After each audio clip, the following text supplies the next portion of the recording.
Good afternoon and welcome to this web conference, Determining Metrics for Monitoring the Progress of a Digital Conversion.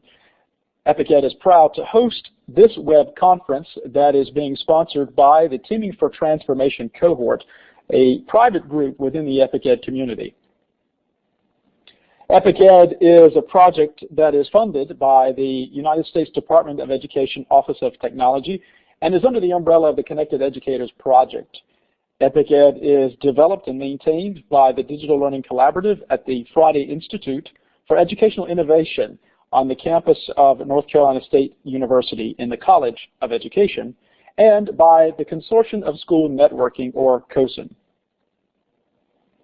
This afternoon we're using Blackboard Collaborate to conduct this experience.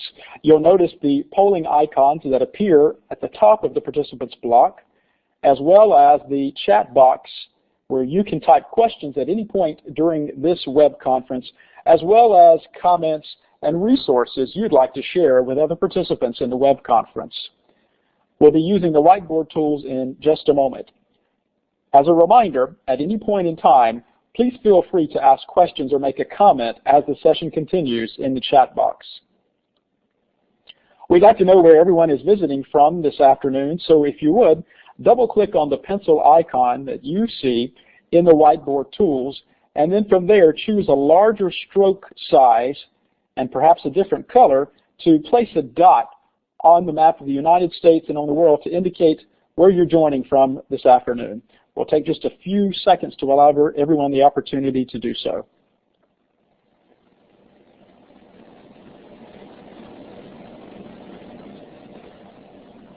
Looks like we've got Georgia, South Carolina, North Carolina,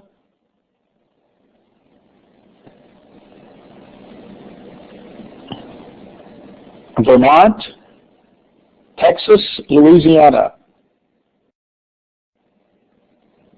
Alabama,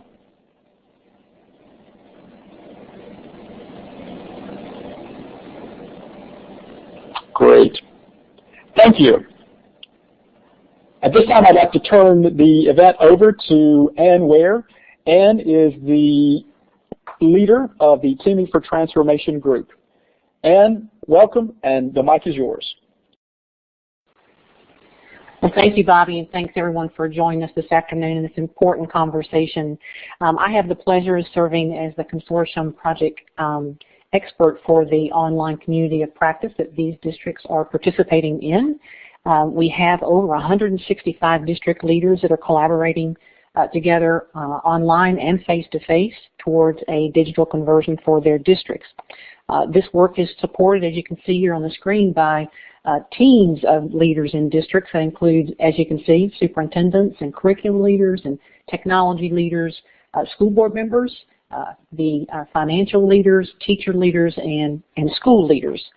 These districts represent an exclusive network of K-12 districts that are committed to collaborating in support of a student-centered learning environment that is rich digitally.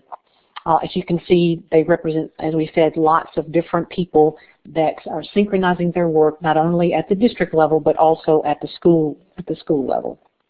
This work is supported by CoSN's Empowering the 21st Century Superintendent Leadership Initiative. And as you can see also on the screen, it is a collaborative between CoSN, the American Association of School Administrators, the Mooresville Graded School District there in North Carolina, EPIC-Ed with our collaborative partner Bobby with us today, and the Friday Institute. Moving forward, we also want to say a quick thank you to our sponsors that are also committed to a digital conversion for student learning. We have Discovery Education, Follett, Novation, and Pearson Education. Much thanks to those sponsors. And we'll go ahead and get started.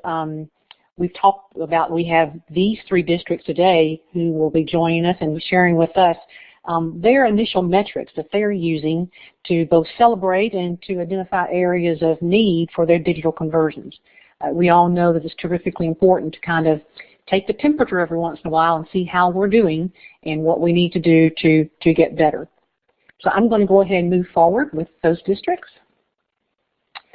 In today's agenda, you'll hear a brief introduction to each of the 3 districts. They'll share their current metrics and some successes that they are experiencing, some lessons learned and recommendations for the general K-12 community, some next steps that they might be considering, and then we'll have a good 10 to 15 minutes for question and answering.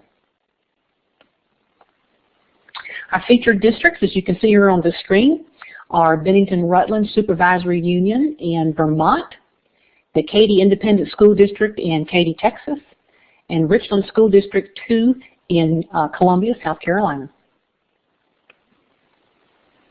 It's my pleasure to introduce the Bennington Rutland Supervisory Union again in Vermont. The superintendent, Dan French, is with us today, and his curriculum director, Jackie Wilson, is with us today. And I'm going to turn it over to Dan and Jackie. Thank you, Ann. It's our pleasure to be here today and share our work. This is a work in progress for us as we're trying to build a world-class education system from the ground up. And a central sort of overarching theme here is we're essentially open sourcing our curriculum professional development processes. So when we think of metrics, we talk about disciplining innovation because we have to sort of enforce some innovation boundaries from the ground up. So what I have for you in our slides are sort of a portfolio of innovation disciplining concepts. The first one we think is very important is connecting to the board itself, and they develop a future orientation through ENDS policies and monitoring policy. We're developing system benchmarks, formative and summative, working with University of Southern Maine. We have a logic model we'd be happy to share with you. It's really about personalizing learning and also what we call lateral networking of the adults. Rapid development, implementation, and evaluation of best practices through that lateral networking, which relies heavily on our very social learning management system. We use NWEA MAPS 3 times a year, so we're showing formative data not only for teachers to use to improve instruction, but also pushing that up through the organization to the board level as well. Certainly a standards-based curriculum. Work there is focused on a common core. And we see standards not so much as a limiting factor or narrowing factor of the curriculum, but a means of tagging development from the ground up in our curriculum. And then the holy grail of our work is the portfolio with individual student learning plans and so forth. What we've learned so far is that we're building an accountability system on a premise of innovation, and we talk about needing to have internal responsibility as well as external. And the internal, we talk really about teachers, professionals being responsible for themselves as much as being accountable to the external stakeholders. We think it's important to choose innovation and disciplining approaches that are high leverage, meaning that they can satisfy both simultaneously, and we see example NWA as an example of that. And really important to connect the school board governance not only to secure the support, but also to ensure that the whole system is connected top to bottom. So that in a nutshell is what we're up to.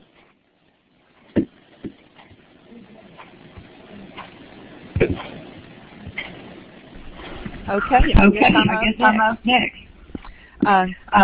This is Franny Tigris. I'm with Katy Independent School District in Katy, Texas.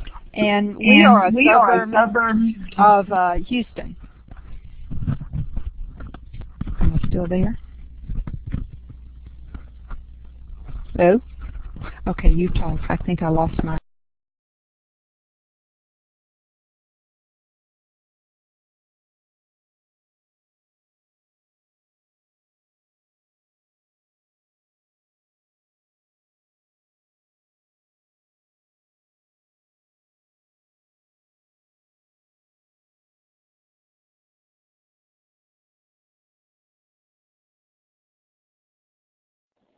Hello, Katy ISD. This is Bobby Hobgood here. We seem to have lost your audio. If you'll click on the mic and go back to the previous slide, please.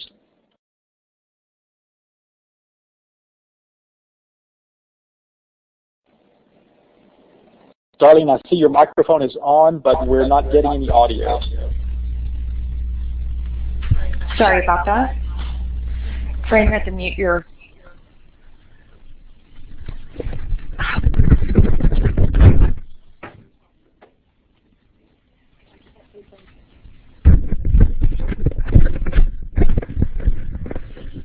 Okay, apologize for that.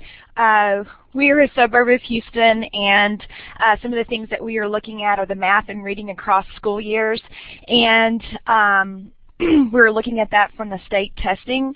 We are also looking at absent comparisons and have seen improvements on that as well. The absences for students have declined. Behavior, the usage by campuses, all of those things, the behavior comparisons, from when the students did not have the mobile learning device to when they do, has improved. And the usage by the campuses. We are working with our partner and looking at the usage that the students have on site as well as at home. The interesting thing that we did this past year was with our parents is we conducted a survey, and we had several questions to our parents, and we'll be glad to share that with you. And I guess the most interesting fact that we received from that was that 84% of our parents stated with our mobile learning devices, we've put those out in the 5th grade classrooms, and 86% of them said that they would buy their student a device the next school year. So that was great information for us. Lessons learned and recommendations. The communications with the teachers and parents and students is just absolutely needed. You have to make sure that you guys are all on the same page. We have done so many parent meetings just to bring our parents up to speed of where we are in this digital world and how it affects education. And so that has been proven to be very, very successful. When we started this 4 years ago, our parents had lots of questions. They were they were absolutely unsure about going down this digital route, and they were skeptical, and we probably spent 2 hours at every parent meeting answering their questions. And now, after we've been down this road, it's just, oh my gosh, when are we getting the mobile learning device? When am I, as a parent, going to supply my student with this device? So we've brought our parents along with this, and that's important. Skin in the game. Important lesson learned was that if you issue a device, the parents have to have some type of responsibility to that device. And the first year we did this, we said if you lost or broke it, we would, talk about it and figure out what to do. We had a lot more breakage that first year than we did the second year when we asked for, and we looked at each campus, and the principal got to decide if it was going to be $75 or $150, depending on his or her campus. The modeling of the principal, ensuring the principal's plates are full. And this is just one portion of their plate. Follow up with them, make sure that they're still on board, make sure that everything is going well, and that's important. Agree on the set of expectations. I can sit here and talk to you all day long. Yes, the students are supposed to be taking their device home. Oh yes, the students are taking their device home 5 days a week. In reality, we may go and visit with the campus and, oh gosh, you're only allowing it 2 days a week. Oh, okay, well no, you need to up that. You need to allow your students to take that device home, because on the other side of that was we did not want the device to be broken. They were like protecting it. So recognizing teachers who are embracing change. The Digital Star Teachers, we started that here in Katy. And that has been great for our teachers. We highlight, that's important because we want to highlight those teachers that are doing the things that we want them to do. And so that's what we've done. Every 6 weeks we have an elementary, a junior high, and a high school teacher that we recognize. And we give them a small token of appreciation, whether it be some type of electronic device that they can use in their classroom. And then narrowing the toolbox, most of you have probably already done that, and that's just, making the specific tools available to teachers. And those are the ones that you're going to train on, the ones you're going to host webinars on, the ones you're going to have information on your knowledge base about. And then, of course, the focus on digital responsibility. Do not let one thing that a student does with this device stop your program.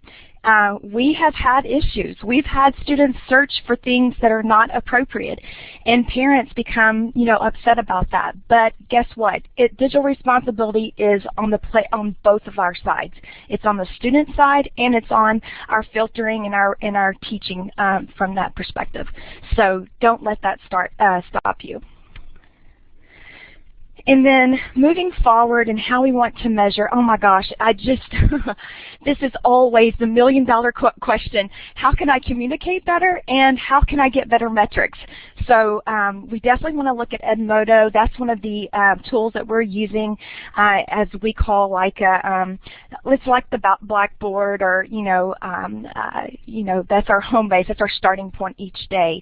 And we want to look at the number of responses that are outside of the classroom and the rigor of the response, and walkthroughs to gauge the usage of it and the devices, and how our teachers really implementing this, and to ensure that that's really happening on a daily basis in the classroom.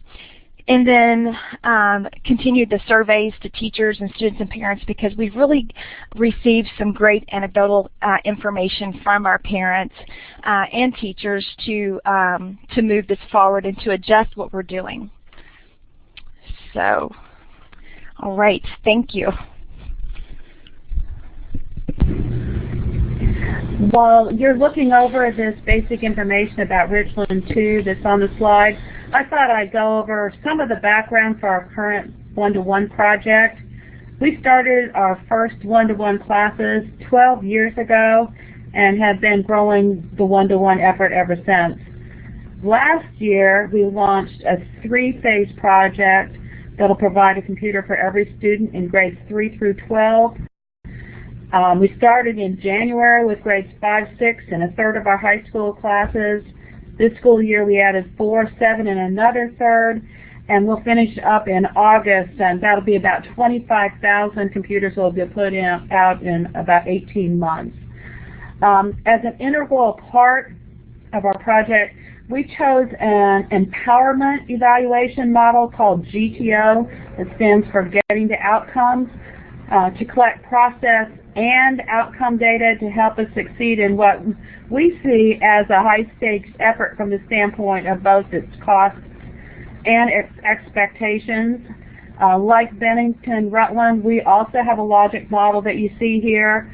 Ours suggests that the access to technology and professional development will lead to changes in pedagogy, and in particular, learning that's personalized, authentic, and collaborative, and that teacher-level outcomes along with the technology will lead to student outcomes related to engagement and achievement of 21st century skills as well as traditional academic content. We have mapped all of these outcomes, the changes in instruction and the changes in learning, to specific measures, and we're using focus groups and surveys all the way to classroom observations and test scores to look at that. And we've been regularly using data from these evaluations to make course corrections, and ultimately we'll be using them as outcome measures. GTO and the evaluation team that helps us with this has allowed us to make data-informed decisions from the start. I also want to make particular mention of the quality implementation tool that's listed here. It's sort of a checklist combined with a planning document that guides the change process associated with one-to-one. We know that leadership for change is a key to successful one implementation, and QIT has been a great guide as well as a data collection tool for us. We've learned a few lessons that we've worked out on this rollout and that relate specifically to today's topic. First, having an outside team to help with data collection and feedback is terrific. Our rollout is pretty all-consuming in terms of our time, so we've needed outside help. Formative process evaluation has proven valuable. Our team has helped us with the questions to ask, some ways to answer, data collection and feedback. In this slide, you see the GTO steps. From the beginning, you can see from the illustration that answering questions about things like need, why are we doing this, getting information about best practices, capacity, and fit were all practical considerations that the evaluation model has helped us step through from the very start of our one-to-one project. Lastly, in terms of next steps, right now we're focused on continuous quality improvement.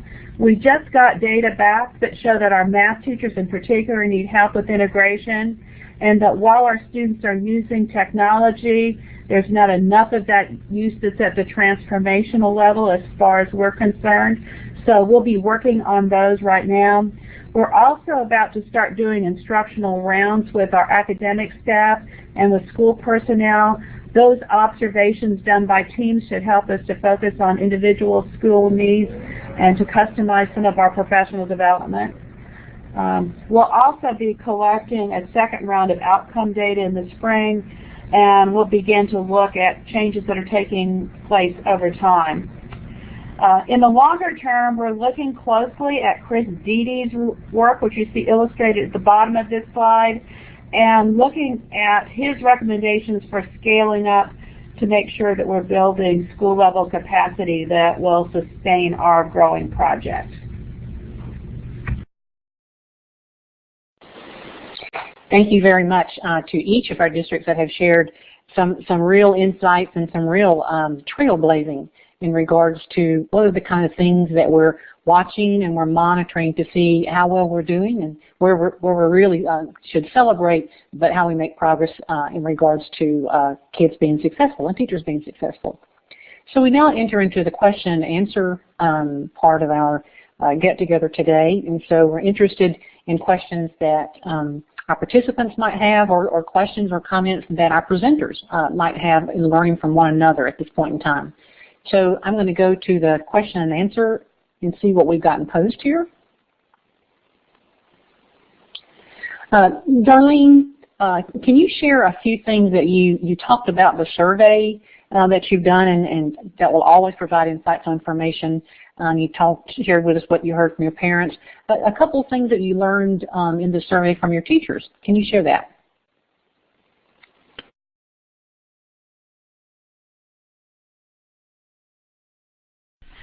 Thanks, Ann, for the question. We have started walkthroughs this school year, and so we are still compiling that data to see. That is something that is that we are doing currently, and so I don't have anything real right now to share with you, but that is something that we are starting, getting working with curriculum, getting the questions down, getting the understandings down of what we want to see when we go into a classroom, and then in the spring semester we'll be doing that.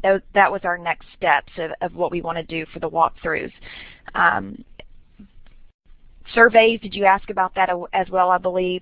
The surveys, the parent surveys, yes, we have those, and I can absolutely send those to you, the questions that we surveyed our parents on each spring. Well, we do one at the beginning and then one at the end of the school year. So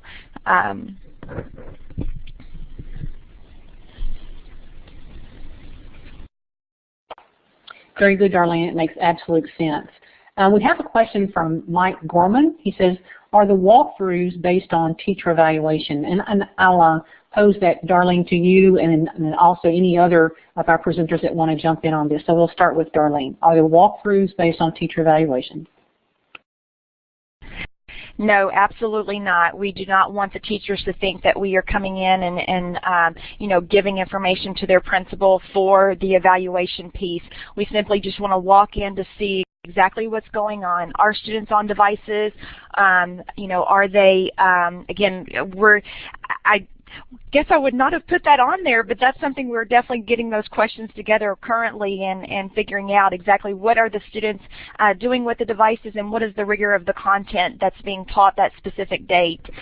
Again, this is teaming up with curriculum to do these walkthroughs, and we're just getting started in that process. So, but it does not go back to the teacher evaluation. Thank you, Darlene. I'm going to shift to Dan French. He has posted the website address of which you can see the logic model. Dan, can you talk about that logic model just a little more detail on that? Sure. This is something, like I said, we're working with the University of Southern Maine to develop very similar to the South Carolina district's approach, I thought, in terms of focusing on a shift in what we call personalization, or students owning the learning, as well as adults and their approach to pedagogy. We call teachers being more designers of learning. So we're also seeking to bring in an external aspect to this. So we're also trying to develop benchmarks that can be used internally inside the organization.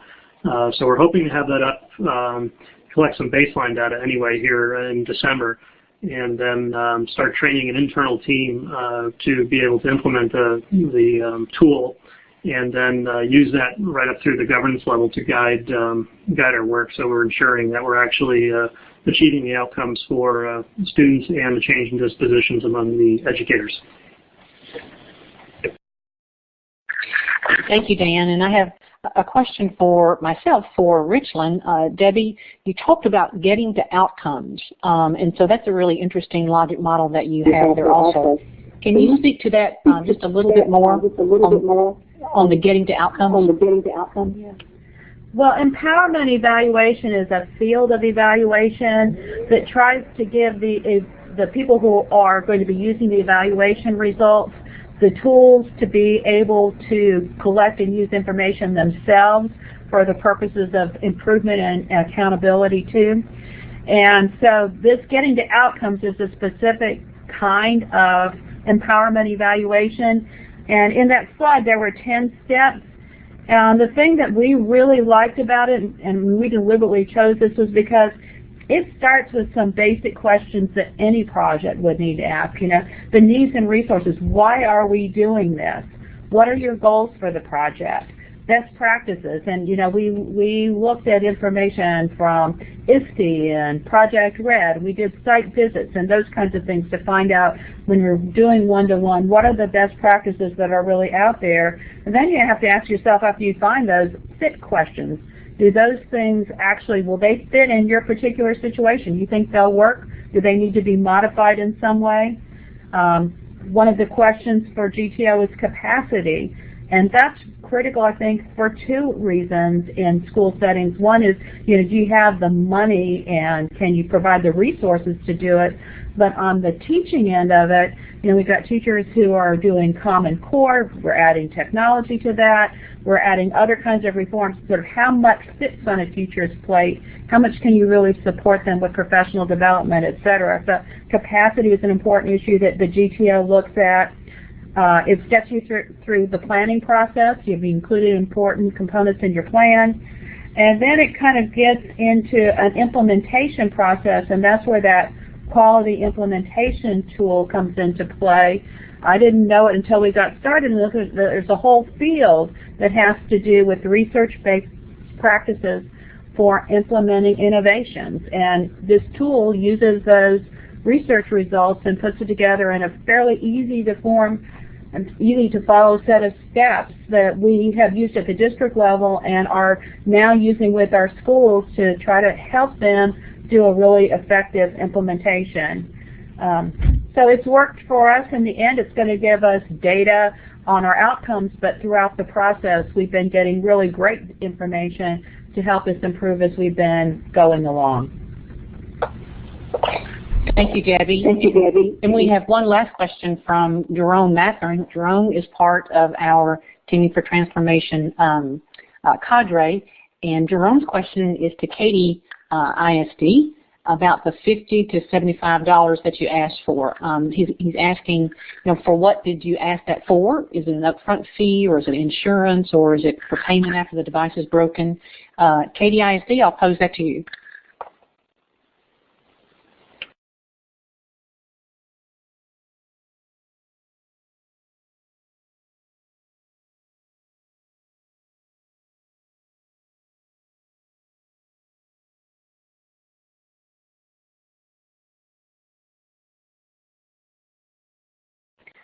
We're towards the end of our time today, and Katy ISD might have had to drop off to jump to another meeting. I want to say thank you so very much to the 3 districts that shared the work that they're doing and the hard work that it takes to be able to determine how well are we doing and where can we celebrate and where do we still need to tweak things a bit, if you will. So thanks so much to Bennington Rutland Supervisory Union in Vermont, to Katy ISD in Texas, and Richland School District in South Carolina. And that's it for today's webinar, and we'll look forward to posting this information in Epic Ed. Thanks so much to everyone. Bobby? Thanks, Ann, and thanks again to our 3 participating districts. I want to call your attention to some upcoming events held in the Epic Ed community. On December 3rd, the Teaming for Transformation program will host another one-size-does-not-fit-all series. This one looks at transforming a culture of teaching and learning.